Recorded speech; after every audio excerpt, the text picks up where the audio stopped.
Il y a ceux qui y croient et ceux qui n'y croient pas.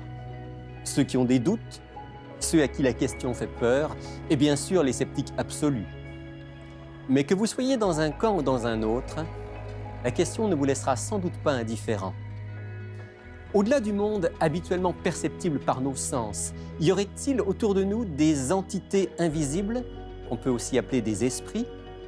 Peuvent-ils se manifester, devenir perceptibles? Si oui, qui sont-ils? Faut-il les accueillir ou s'en méfier?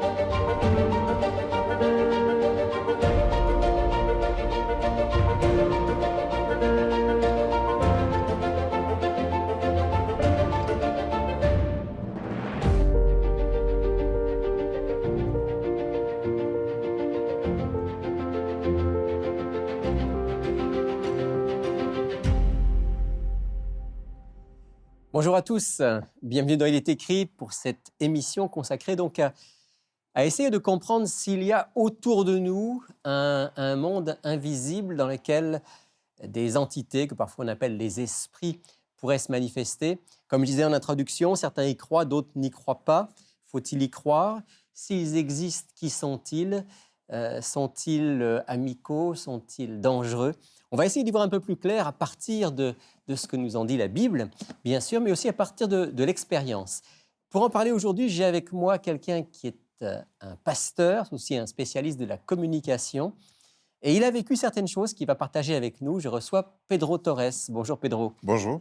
Bienvenue dans cette émission Il est écrit. Merci. Alors, on va peut-être commencer par le début, j'allais dire, au début de votre histoire, il y a eu un contact avec des entités ou quelque chose, je ne sais pas comment il faut le définir, Oui. que vous avez interprété comme un esprit. Est-ce que vous pouvez nous raconter ça? Parce que vous étiez jeune, très jeune quand ça s'est Oui, passé. oui, ça nous accompagnait pendant des années.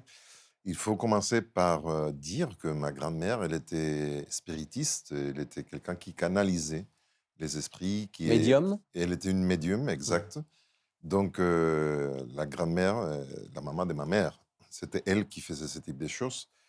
Donc, il a eu toujours, on va dire, une habitude dans les entourages. Et le point le plus fort, c'était toujours lorsque j'étais petit encore, 7 ans, 8 ans.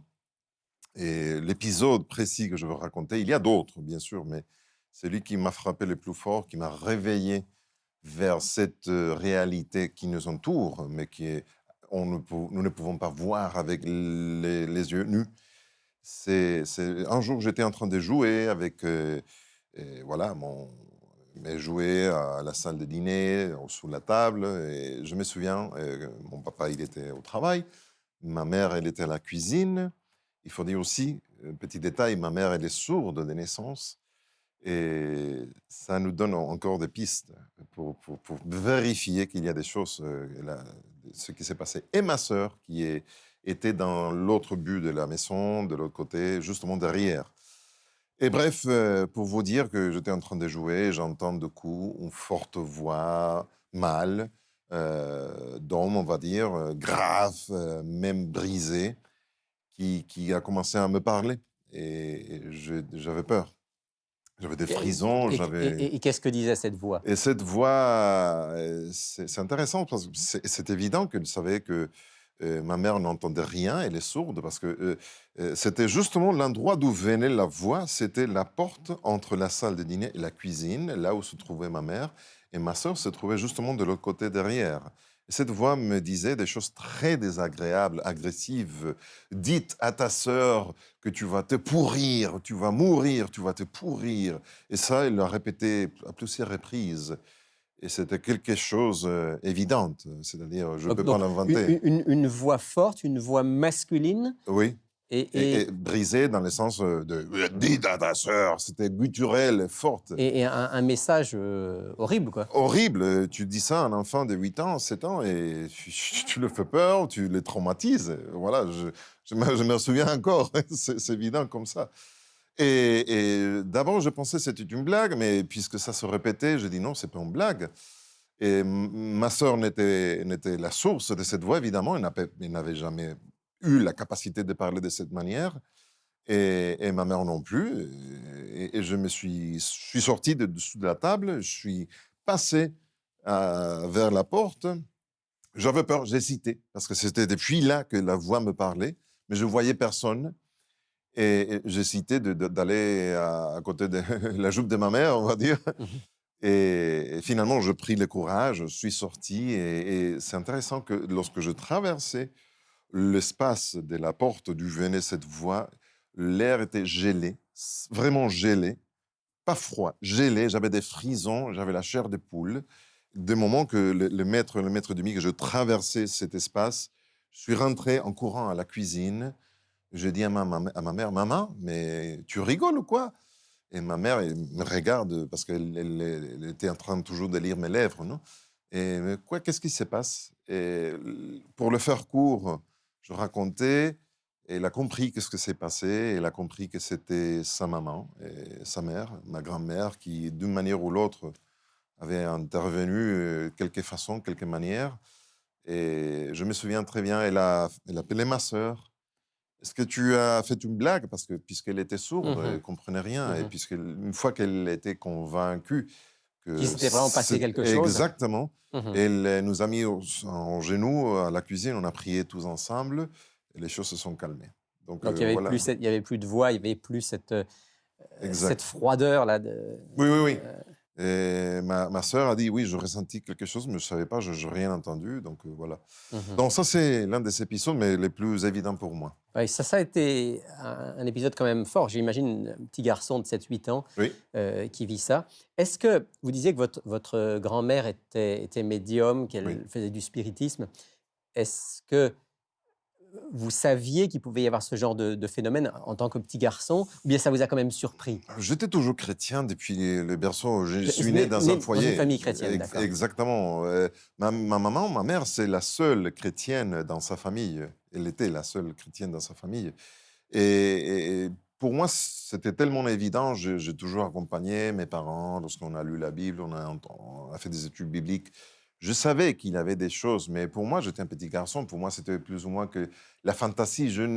J'avais du mal à faire une différence entre la fantaisie et la L'imagination, réalité, c'est ça. Mhm, exactement. mhm. Mais ces jours-là, depuis ces jours-là, j'étais vraiment conscient que, effectivement, nous ne pouvons pas rigoler par rapport à ces Il y a, sujets. il y a- il y a vraiment des esprits, des entités qui peuvent se manifester. On va y Effectivement. revenir tout à l'heure et on va voir ce que dit la Bible par rapport Oui, à ça, mais ce n'était pas la seule fois dans votre expérience où vous avez eu affaire oui, aux esprits ou des gens de votre entourage proche. exactement. Alors, racontez-nous encore un ou deux épisodes qui vous ont vraiment marqué, qui vous ont donné Ouf. cette conviction que ces esprits existent, puis aussi le chemin de la protection en quelque sorte. Oui, effectivement. Ma sœur, évidemment, nous étions la cible. Ma sœur et moi, nous étions la cible de temps en temps de ce type d'attaque, de ce type d'intervention surnaturelle. Et un jour, elle a baissé la garde, on va dire, et avec ses amis, ses potes, et quelqu'un avait apporté une Ouija, et ils ont commencé à jouer avec le Ouija, et ça fonctionne, malheureusement. C'est ce jeu où en quelque sorte, on fait appel à un esprit, Des puis esprits, il peut et se il y a un manifester. gobelet, une flèche qui bouge C'est ça. et qui pointe des lettres, ils commencent les gens à écrire. Je me souviens qu'elle était et ça, elle est arrivé 2 fois. La première, l'esprit était vraiment mal à l'aise à faire du vent dans la chambre. Et quelqu'un a posé la question, est-ce qu'il y a quelqu'un qui te gêne ici dans cette salle? Et il a dit oui, immédiatement, ça bougeait seul. J'étais à l'extérieur de cette salle, je ne voulais rien avoir, mais j'entendais. Et du coup, je vois que ma sœur sort et je dis, pourquoi tu sors? Et elle a dit, bah, parce que l'esprit vient de me chasser dehors et il a délettré mon nom. Mhm. Et voilà. Et la deuxième fois, c'était pareil. Elle a baissé la garde. Et dans un coup, ils étaient dans un appartement. Cette fois-ci, je n'étais pas prêt, mais ma sœur est venue blanche, pâle. Et parce que sans ouvrir à aucune fenêtre, le rideau a commencé à voler littéralement. Et il avait des ciseaux grosses et couture qui ont volé, se sont plantés dans le mur. Ils ont vraiment Donc l'objet s'est déplacé se sans. déplacé et sortait vraiment comme un tir. Pouf! et s'est planté dans un mur, dans un meuble, pardon, en bois, et il était planté là-bas. Si quelqu'un était, c'est-à-dire l'esprit aurait pu faire du mal. Ça voulait dire que l'esprit en question était fâché. Était fâché, et elle a été expulsée encore une fois de cette session et n'a plus jamais refait ça. J'imagine que quand on a vécu ça, on peut décider de ne plus avoir Oui, rien à faire avec, ça on rigole pas, c'est avec, pas un jeu. avec ce type d'activité. Effectivement. Donc ça c'était dans votre famille très proche. Oui. Vous avez vu ce genre de phénomène. Est-ce que c'était lié au fait que votre grand-mère était médium? Parce que vous étiez une famille de chrétiens, on pourrait dire. Les chrétiens, a priori, Oui. ne jouent pas avec ça. Les chrétiens devraient être protégés, d'une certaine manière, Oui. de tout ça.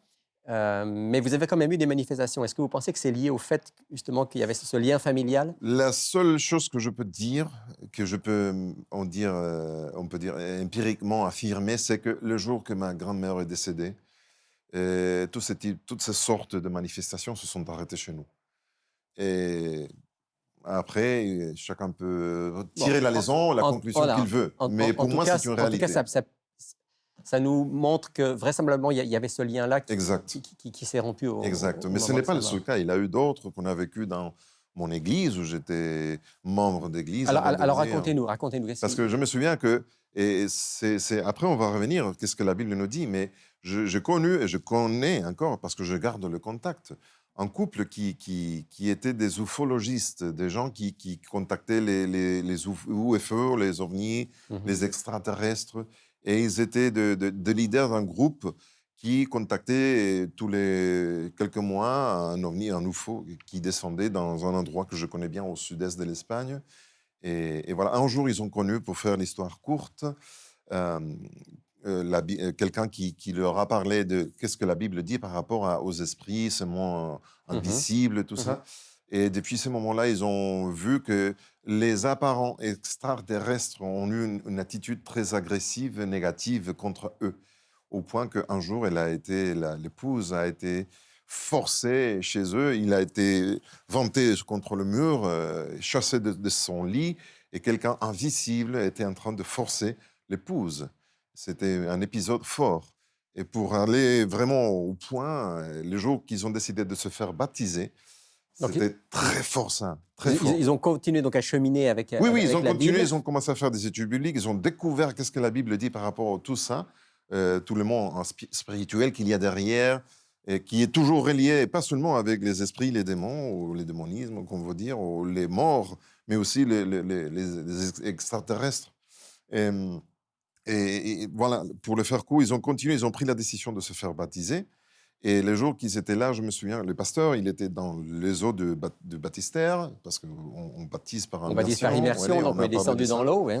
Et ils étaient, l'époux et l'épouse, l'un d'eux de chaque côté pour rentrer dans la piscine, on va dire, dans les baptistères. Et d'un coup, ils ne pouvaient plus descendre, ils ne pouvaient plus bouger. Et le pasteur dit, mais est-ce que tu as un problème? Il dit, non, est-ce que tu veux te faire baptiser? Et il a dit oui, de sa voix. Et ceux qui ont entendu sa voix, lui, ils ont entendu oui, je veux me faire baptiser. Mais sous l'assonant de l'église, on entendait un choeur de voix, plusieurs voix mâles, femelles, d'hommes et femmes, en disant non, non. Et c'était vraiment effrayant de voir ça. Et après, il a essayé, le pasteur lui a dit rentre. Il a essayé, et on a vu que la tunique, la veste qu'il avait au-dessus, une main invisible tirait de lui, c'est-à-dire on voyait la robe être tirée, on va dire, mais on ne voyait pas des mains derrière. Donc il était comme empêché de descendre dans l'eau par une puissance invisible. Exact, exact. Donc toute l'église s'est mise au genou à prier, le pasteur s'est mis au genou à prier, et finalement, ils ont pu se faire baptiser, pour faire l'histoire courte. C'est quelque chose qui fait vraiment peur d'écouter des voix. Tu es dans une église et tu écoutes des voix qui disent des choses différentes de ce que la personne... Que tu lis sur les lèvres de la personne. On pourrait raconter d'autres histoires, mais je pense qu'on peut déjà partir de ce que vous nous avez partagé là. On voit qu'il y a donc des entités invisibles qui existent, qui se manifestent dans certaines circonstances, surtout à partir de ce que vous partagez, surtout quand on s'est placé sur un certain terrain Mhm. qui leur permet d'avoir accès en quelque sorte à Effectivement. notre vie ou à notre famille.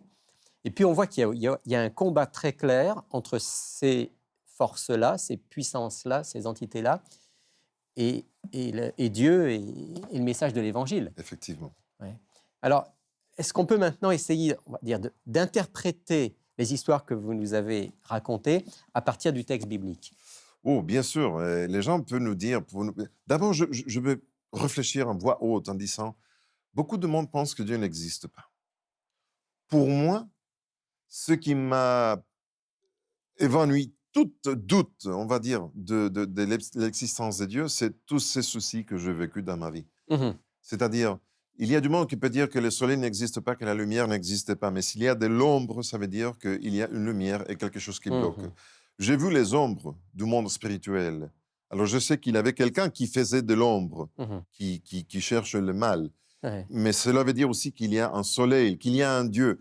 Et mhm. c'est pour ça, je pense que ce type de manifestation n'est pas trop commune, parce que si on vante ça publiquement, euh, Ça peut mener de l'autre côté. exactement, C'est très exactement. intéressant ce que vous dites parce que justement, dans une émission que j'ai pu tourner il y a quelques mois avec quelqu'un qui se posait la question est-ce que Dieu existe, il a fait une expérience dans laquelle l'autre, Oui, l'ennemi de Dieu, s'est manifesté exact, et ça l'a amené à la conclusion Dieu existe, donc maintenant je vais le rechercher. exact. Hein, donc c'est très intéressant et je crois que dans bien des cas, Dieu va se servir de ça, Oui, non pas qu'il le veuille, non. mais il va se servir de ça pour fortifier notre foi. Et il profite des circonstances, ça, c'est sûr et Absolument, certain. absolument. Mais s'il y a un ennemi, et cet ennemi veut se cacher le plus possible, parce qu'il sait que le jour qu'il va se manifester, ouvertement, ça va donner aussi un argument contre son ennemi. Mhm, Dans ce cas, son mhm, ennemi, c'est Dieu. Donc, mhm. c'est sûr et certain.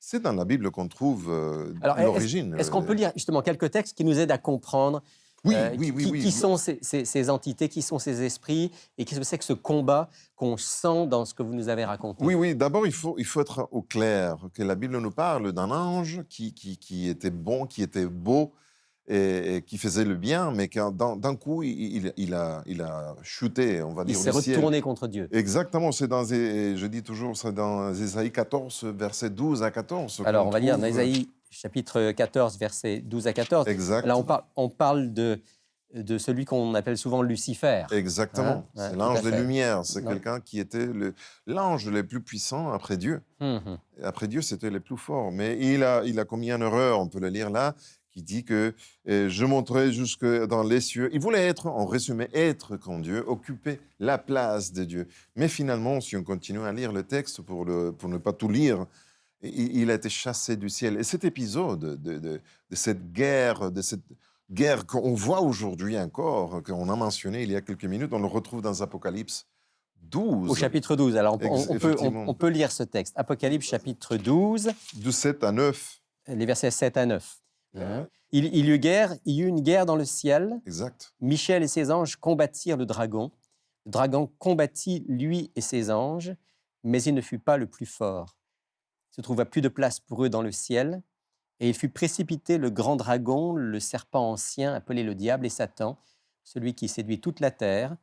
Il fut précipité sur la terre, et ses anges furent précipités avec lui.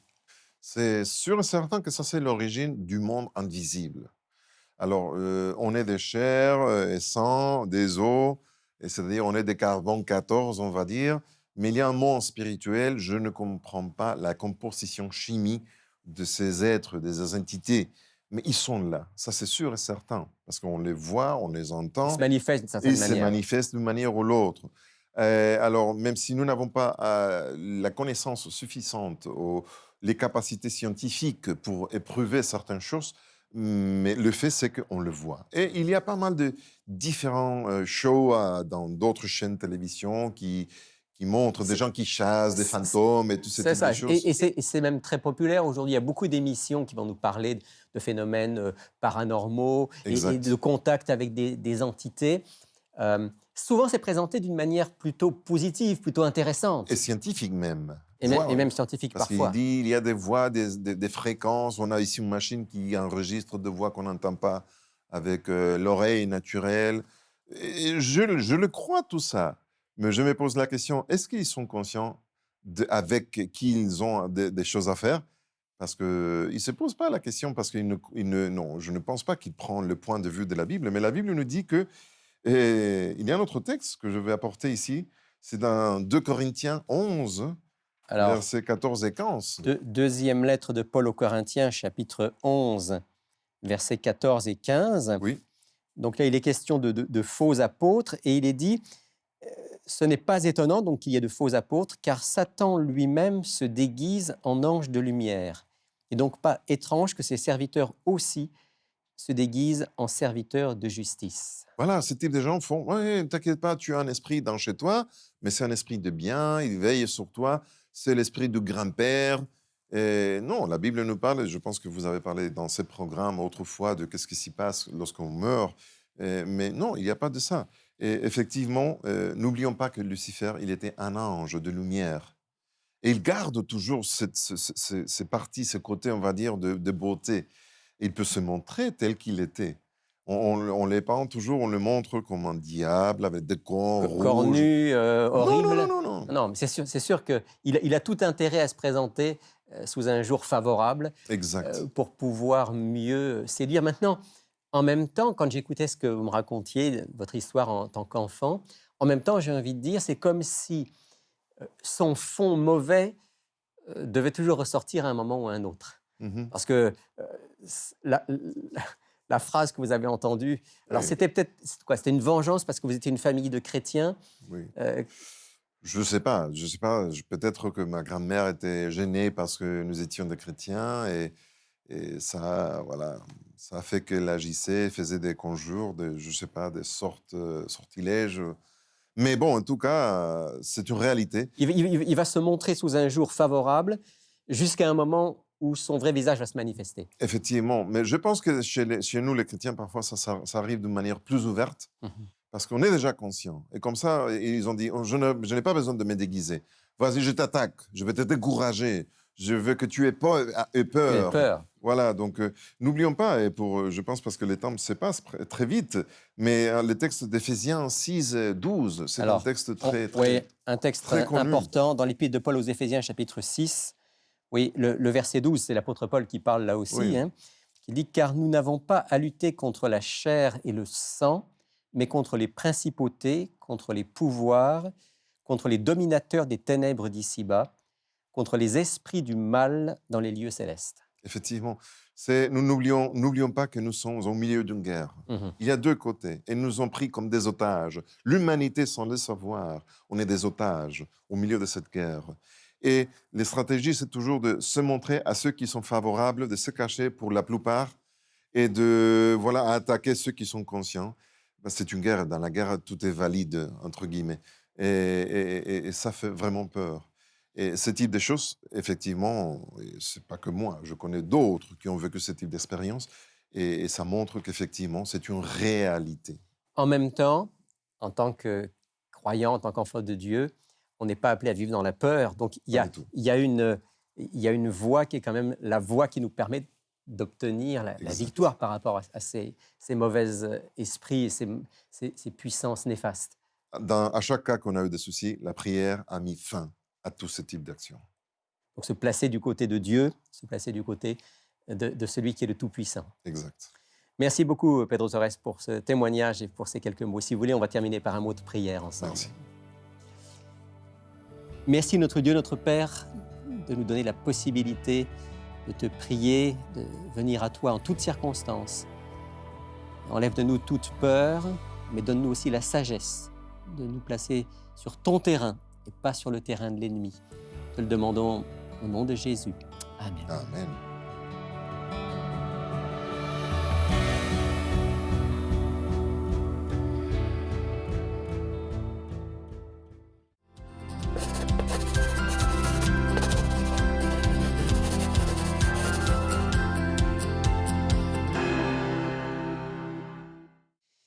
Alors, je ne sais pas si vous êtes convaincu qu'il y a bien un monde des esprits, invisible à nos yeux, mais bien présent, ou si vous êtes encore sceptique. Mais que vous soyez d'un côté ou de l'autre, notre offre de la semaine va vous intéresser. Pour la présenter, j'ai avec moi mon ami Alberto. Bonjour Alberto. Bonjour Rémi. Alors, tu as entre les mains un livre assez extraordinaire. Voilà, voilà. Et le titre qui a pour titre Au cœur du surnaturel, écrit par Roger Morneau, un Québécois, justement, un livre autour de 140 pages qui est un autre témoignage. Nous avons entendu quelques-uns dans l'émission. C'est un témoignage de quelqu'un qui va grandir dans une famille chrétienne, catholique, et à un âge quand même assez jeune, aux alentours de 12 ans, il va perdre sa mère, ce qui va l'amener à s'éloigner des choses spirituelles de Dieu. Et par la suite, beaucoup d'années plus tard, il va rencontrer un ami euh, à travers lequel il va rentrer en contact avec un groupe où l'adoration à Satan est due. Un groupe sataniste. Voilà, voilà. Et donc, à travers ça, bon, les mois passent, avancent. Il va vraiment voir qu'il y a un certain gain qu'il peut obtenir de ça. Les gens dans la société qui sont quand même assez bien placés, ils vont là. Et puis, il voit aussi des choses extraordinaires qui se passent, là, des choses surnaturelles. Voilà, voilà. C'est des choses qu'on ne peut pas justement expliquer. Il voit que, ah ben tiens, c'est des choses, ça fonctionne, cette affaire-là. C'est au travail, lors d'une pause, qu'il va rencontrer un ami qui va l'inviter à étudier la Bible. Et ça, c'est toujours quelque chose, une question qui est restée avec lui tout au long de sa vie. Des choses spirituelles, le sens de la vie. Et c'est à travers des études bibliques qu'il va découvrir justement ce qui en est. Et ça va changer sa vie. Il va passer de l'autre côté, si on peut dire ça comme ça. Voilà, voilà. Et c'est là qu'il va découvrir, mais Dieu va lui ouvrir les yeux concernant comment est-ce que l'ennemi travaille dans ce monde-là. Donc c'est vraiment un livre extraordinaire. Je l'ai lu 2 fois. On a du mal à s'en détacher. Oui, Alors, oui, un témoignage au cœur du surnaturel de Roger Morneau qu'on propose aujourd'hui à nos auditeurs oui. Pour 18 plus les frais de port. pour la modique somme de 18 $. Ça vaut vraiment la peine de lire ce témoignage au cœur du surnaturel. Tout à fait, tout à fait. Ça nous apprend davantage sur comment l'ennemi travaille dans ce monde. Et comment Dieu est vainqueur. Oui, oui, tout à fait. Merci Alberto. Avec plaisir. Vous pouvez commander l'offre de la semaine sur notre site internet ilestécrit.tv ou par téléphone au 514-729-3515 ou encore 1-866-729-3515. Voilà, on arrive au bout de cette émission. Merci d'avoir été avec nous aujourd'hui. J'aimerais juste vous rappeler que notre site web vous permet de visionner, de revisionner toutes les émissions qui vous intéressent. Et si le sujet d'aujourd'hui vous a intéressé, si vous voulez en savoir davantage sur ce monde des esprits, sur ce monde invisible, allez sur ilestécrit.tv et puis là, faites une recherche. Nous avons des séries thématiques. Il y en a une qui s'appelle l'occultisme. Là, vous allez trouver plusieurs émissions très intéressantes sur le sujet. Puis, si vous êtes intéressé par d'autres thèmes abordés dans l'émission Il est écrit, là aussi, une recherche thématique peut être faite très rapidement. N'hésitez pas à consulter ilestécrit.tv. On se retrouve bien sûr la semaine prochaine pour une autre émission avec un tout autre sujet. Mais je ne peux pas terminer sans vous rappeler cette phrase tellement importante que le Christ a prononcée. Il est écrit « L'homme ne vivra pas de pain seulement, mais de toute parole qui sort de la bouche de Dieu. »